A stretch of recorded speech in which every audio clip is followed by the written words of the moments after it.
গৃহশিক্ষক YouTube চ্যানেলে সকল ছাত্রছাত্রীদের জানাই শুভকামনা। আগের ক্লাসে আমরা তোমাদের মাধ্যমিকের ইতিহাসের 2 নম্বর অধ্যায় থেকে সংস্কার বৈশিষ্ট্য পর্যালোচনা এই অধ্যায় থেকে দুটো 2 নম্বরের প্রশ্ন উত্তর নিয়ে আলোচনা করেছিলাম।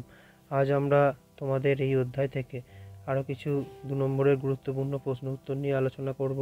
আমাদের আগের ক্লাসগুলি যারা দেখোনি তারা দেখবে, আর আমাদের চ্যানেলটা যারা সাবস্ক্রাইব করোনি তারা সাবস্ক্রাইব করে পাশে থাকা বেল আইকন প্রেস করে রাখবে, তাহলে আমাদের চ্যানেলের নতুন ক্লাসগুলো তোমরা দেখতে পাবে। আমাদের আজকের আলোচনার প্রশ্ন, এদেশের চিকিৎসাবিদ্যার ক্ষেত্রে কলকাতা মেডিকেল কলেজের ভূমিকা কীরূপ ছিল। এই প্রশ্নটা মাধ্যমিকে 2018 এসেছিল, তোমরা ভালোভাবে এটা তৈরি করবে। তাহলে এই প্রশ্নের উত্তরগুলো যখন তোমরা লিখবে তখন তোমাদেরকে একটা ভূমিকা আর একটা উপসংহার কিন্তু লিখতে হবে। ভূমিকাটা প্রথমে থাকবে আর উপসংহারটা দিয়ে তোমরা এই প্রশ্নের উত্তরটা শেষ করবে।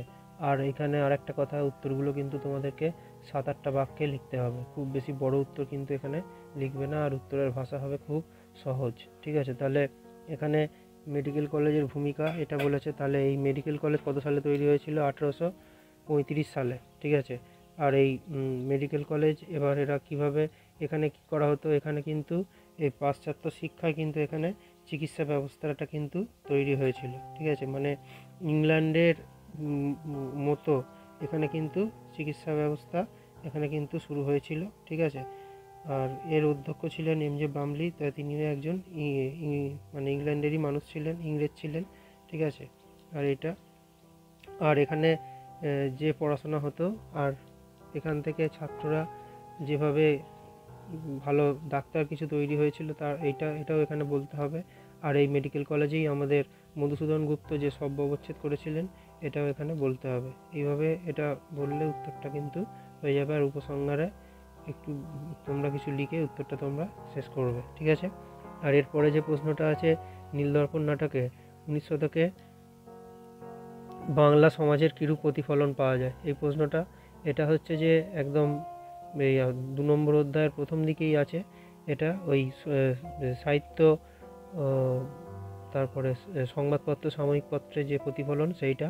তাহলে এখানে কি বলেছে যে নীলদর্পণ নাটক কেন লেখা হয়েছিল? কারণ হচ্ছে যে নীল বিদ্রোহকে নিয়ে কিন্তু এই নাটকটা, নীল বিদ্রোহের জন্য এই নাটকটা কিন্তু লেখা হয়েছিল। তাহলে এই সময় এখানেও একটা ভূমিকা আর উপসংহার তোমাদেরকে অবশ্যই লিখতে হবে। আর এই সময় বাংলায় সমাজে যে নীলকররা বা ইংরেজরা মানে আমাদের ভারতীয়দের ওপর বা চাষিদের ওপরে যেভাবে অত্যাচার করতো সেই অত্যাচারের কথা এটাই কিন্তু এখানে তোমাদের বলতে হবে। এটা বললেই কিন্তু উত্তরটা হয়ে যাবে। এই প্রশ্নটাও তোমাদের মাধ্যমিকে 2019-এ এসেছিলো, ভালোভাবেই তোমরা উত্তরটা তৈরি করবে। ঠিক আছে, এর পরের প্রশ্ন যেটা আছে সেটা হচ্ছে যে 19 শতকে নারী শিক্ষা বিস্তারে ডিঙ্কোয়াটার বেতুন কি ভূমিকা গ্রহণ করেন। এটাও মাধ্যমিকে 2019-এ এসেছিলো, খুব ভালোভাবে তোমরা এটা তৈরি করবে। তাহলে এখানে কি বলেছে যে নারী শিক্ষা বিস্তারে, তাহলে নারী শিক্ষা মানে কি, মানে মহিলাদের বা মেয়েদের শিক্ষার জন্য তিনি কি করেছিলেন সেটাই কিন্তু এখানে বলতে হবে। ঠিক আছে, তিনি কি করেছিলেন, তিনি প্রথমে একটা তিনি স্কুল তৈরি করেছিলেন, তারপর সেই স্কুল থেকে তিনি একটা কলেজও পরে তৈরি করেছিলেন এবং সেটাই ছিল প্রথম মহিলা কলেজ, ভারতের প্রথম মহিলা কলেজ। ঠিক আছে, তাহলে মেয়েদের শিক্ষার জন্য তিনি এসব কাজগুলি করেছিলেন।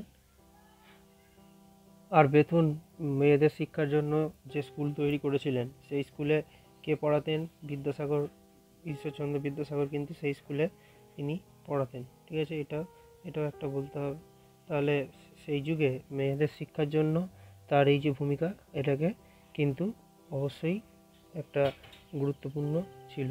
ঠিক আছে, এরপরে যে প্রশ্নটা আছে সেটা হচ্ছে যে উডের নির্দেশনামাকে এদেশের শিক্ষা বিস্তারে মহাসনদ বলা হয় কেন। এই প্রশ্নটাও মাধ্যমিকে 2020 সালে এসেছিলো, তোমরা খুব ভালোভাবে এটা তৈরি করবে। তাহলে চার্লস উড তিনি কি বলেছিলেন? তিনি একটা সুপারিশ করেছিলেন কত সালে? 1854 সালে।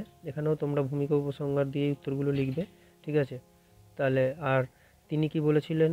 তিনি বলেছিলেন যে মানে ওই একটা আলাদা শিক্ষা দপ্তর তৈরি করতে হবে, তারপর প্রত্যেকটা প্রেসিডেন্সিতে এক একটা স্কুল তৈরি করতে, এক একটা কলেজ তৈরি করতে হবে, আর এবং যারা শিক্ষা দেবেন তাদেরকেও শিক্ষাদান করতে, শিক্ষকদেরও কিছু শিক্ষা নিতে হবে, যারা ছাত্রদের পড়াবেন সেই সমস্ত শিক্ষকদেরও কিন্তু শিক্ষা নিতে হবে, এইসব কথাগুলো।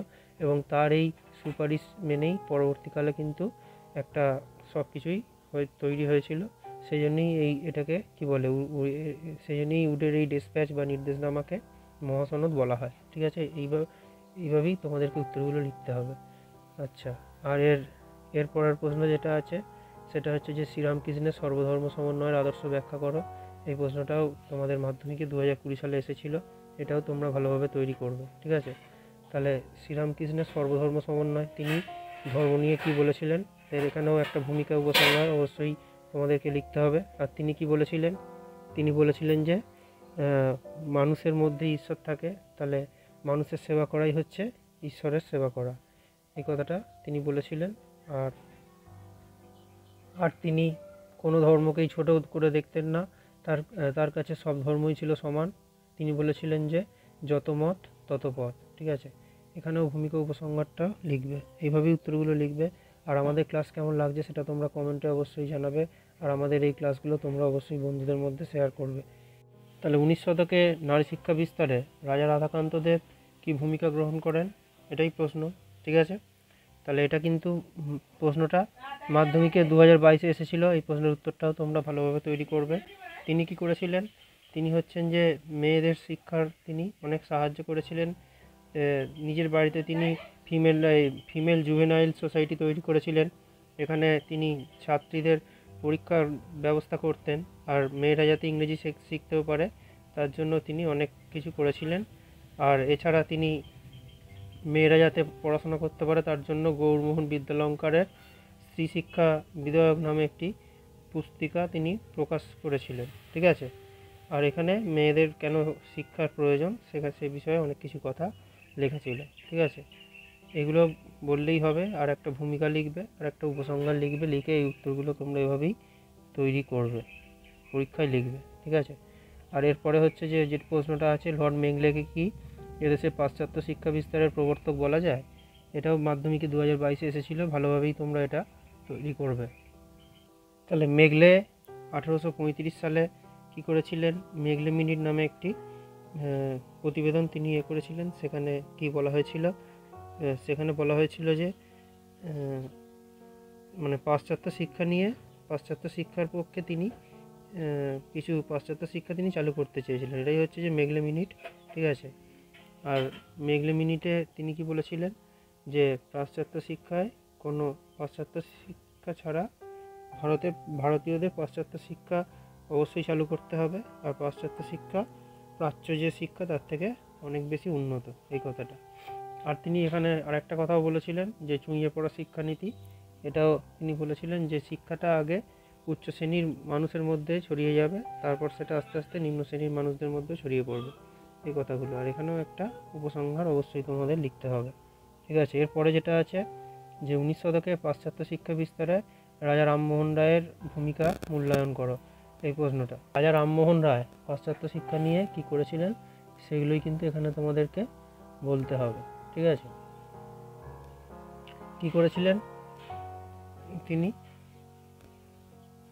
রামমোহন একটা স্কুল তৈরি করেছিলেন 1815 সালে ইংরেজি শিক্ষা বা পাশ্চাত্য শিক্ষার জন্য, যেটা হচ্ছে অ্যাংলো হিন্দু স্কুল আর কি। আর তিনি প্রাচ্য শিক্ষার পক্ষে অনেক কিছু প্রচার করতেন, যে গণিত, দর্শন, এগুলো অস্থিবিদ্যা, এগুলো কলকাতা সংস্কৃত কলেজে প্রতিষ্ঠার পাশাপাশি সরকারি সিদ্ধান্তে তিনি বিরোধিতা করেন। ঠিক আছে, তাহলে তিনি কিন্তু পাশ্চাত্য শিক্ষার পক্ষে ছিলেন। আর ইস্ট ইন্ডিয়া কোম্পানি 1813 সালে যে 1 লক্ষ টাকা শিক্ষার জন্য দেওয়ার কথা বলেছিল, তিনি লর্ড আমহার্স্টকে তিনি একটা চিঠি দিয়েছিলেন।